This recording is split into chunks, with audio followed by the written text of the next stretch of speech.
I'm not used to being the junior member of this group.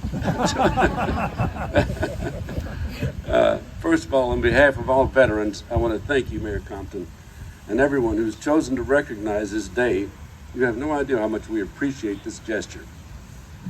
This coming February 17th will mark 55 years since I arrived in Vietnam. I can't believe it's been that long. So much of it seems like yesterday, but then these memories are slow to fade. When I was being processed in, I was told that I was being sent up north where the action is. And they weren't kidding. I was assigned to the Lancers, Company B, 158th Assault Helicopter Battalion, and the 101st Airborne Division, and based at Camp Evans, excuse me, in the northernmost part of South Vietnam. Our operational area included Khe Sanh, the A Shau Valley, the DMZ, Laos, North Vietnam, and numerous mountaintop fire bases and landing zones in the jungle. On my first day with the Lancers, I was given an orientation ride about just where we were. We flew along a mountain range about 5 miles to our west toward the A Shau Valley. This mountain range ran for more than 100 miles, roughly north to south, and it was here that most of our combat missions took place. During our flight, the aircraft commander pointed out an ongoing battle near Firebase Granite as we passed high above it. I commented to him how impressed I was that our fellow soldiers on the ground were providing suppressive fire as we passed over. He looked at me and said, "Those aren't our muzzle flashes, they're shooting at us." I tried to pull my chicken plate further over my body to an armored chest protector. That night, a siren sounded about 1 a.m., and we were roused and instructed to grab our weapons and steel pot helmets and to take up positions around our location to defend against any enemy soldiers who were trying to reach us. It was pitch black with a steady drizzle of rain, and I put on my rain poncho and tried to stand as still as possible so that my movement wouldn't give away my position. I remember how loud the raindrops sounded as they plopped against my poncho, and I thought, this is going to give me away. An artillery battery in our camp began flaring fire rounds up that would go up high, then pop and descend in parachutes before sputtering out as it reached the ground. We would spread apart and watch for any movement toward our perimeter.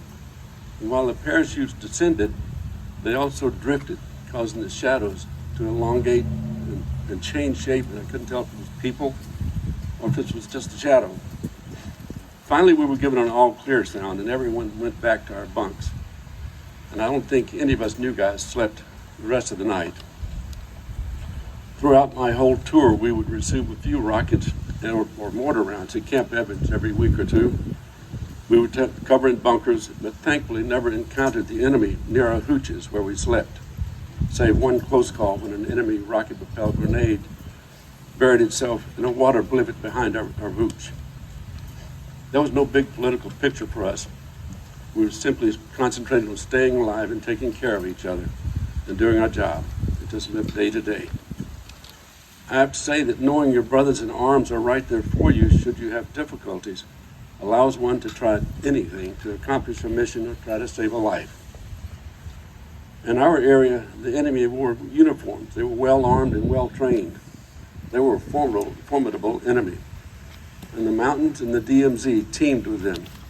Each time we flew into either of these locations, which was almost daily, was considered a combat mission. The Lancers spent about half of our time at Camp Evans and the rest further north at Quang Tri to support units there. These included special forces for in-country operations and for clandestine missions outside the country. These operations are often hot and really scary, but I'm proud to say that no matter how perilous the situation might be, the Lancers answered every call. There's a photograph of one of our aircraft. There's a white dot on the tail. It's a pretty famous photograph now that is returning over the mountains, and a pilot from another company took a picture of it. And all the Special Forces team is hanging underneath the aircraft on a ladder. That could be up to an hour or more until we could get them back to friendlies. You could tell it had been a hot extraction, or they would have been inside the aircraft. But since they were outside, they were clipped on and were returning fire also as we had departed. Each of us will always wonder, is that a picture of my aircraft? Was that me? There's no way to tell because we didn't log these missions as anything other than a normal mission. Because of the kind of missions we flew, many of us came under fire for more than 320 days of our 12-month tour. But if we could just get into the LZ and back out without being shot down, we were relatively safe until we got back and had to make the next sortie in again. The guys on the ground never had this luxury, and I salute them. They were there until we could get them out. They were the real heroes of that war. I could still see their legs, dangling from the open doors of each aircraft as they anticipated deplaning as soon as we set down. The Lancers were chosen to provide 3 aircraft and crews for the Delta Force in June of 1970. Project Delta, actually. It was a precursor of Delta Force. And we operated in the Quezon Plains and northern into the Ashaw Valley. These were always perilous missions, and we lost 2 more aircraft and crews during this operation. Some missions required that we hover down 150 feet or more through a hole cut in the triple canopy that the men on the ground had created for us. Our crew chief and door gunner would guide us down by telling us, can you move the tail rotor about 6 inches to the left, or can you slide a little bit to the right, trying to avoid tree limbs, until we could touch down to resupply our troops. Then we had to hover back up through that hole, which was always very interesting if we were under fire. Since we operated primarily in the mountains, we could only conduct an insertion or an extraction from a trail formation. That meant separating each aircraft by 30 seconds by the bird in front. These mountaintops or landing zones could not accommodate more than 1 bird at a time. On some occasions, when there was a 20-ship operation or more, it was hard being further back in that formation and listening to and seeing what was happening in front of you, knowing that you were going to have to run that gauntlet also. I was one of the few Lancers who was not awarded a Purple Heart, and that's not a complaint, by the way. My aircraft was hit on numerous occasions without injuring me or my crew or passengers. I had 1 forced landing due to a mechanical issue, and miraculously also survived getting hit by an enemy mortar on short final to a pinnacle. One of my last Special Forces assault into the DMZ in December of 1970, we were flying nap of the earth, 2 to 3 feet off the ground, and at maximum speed, when we took 38 hits from an enemy machine gun. 1 soldier was seriously injured, but when our chase bird picked him up almost as quickly as I set the aircraft down.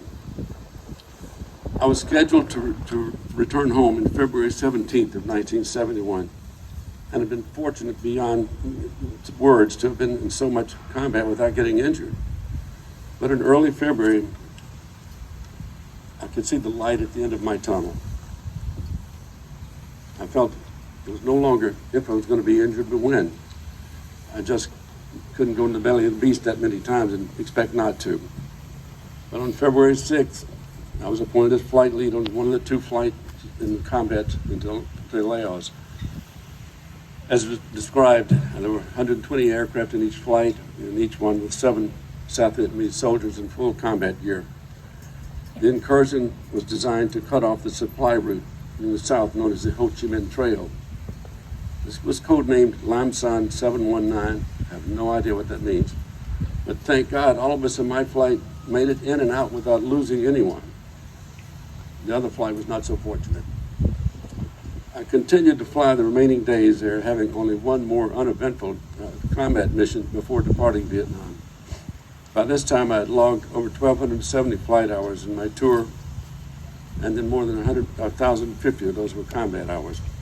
We didn't have a choice. There was no other way to support our men. I'll never forget sitting in that airliner with about 130 other departing GIs praying that no RPG would hit us as we lifted off. The takeoff was uneventful except for the spontaneous cheering that erupted in the plane.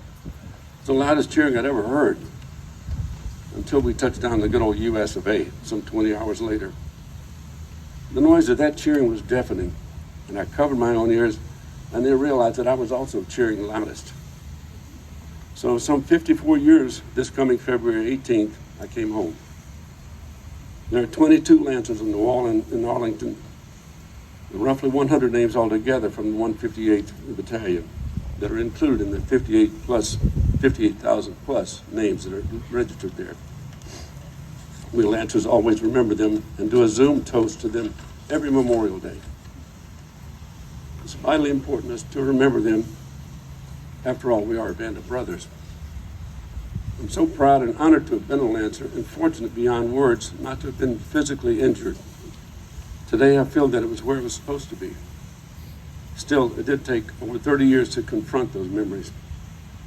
I would never make that journey back to Vietnam, but I visit there several times a week, using the wee hours of the morning, and I guess I always will. They're no longer nightmares, they're just memories now. My wife, Denise Walker, I met 18 months after returning to the States, truly brought me home and blessed us with 3 wonderful children, who in turn blessed us with 7 incredible grandchildren. Sorry. Don't ever take for granted how fortunate we are to live in the United States and in Ohio, and especially in the special town of Centerville. It's truly a blessing. Thank you all from the bottom of our hearts.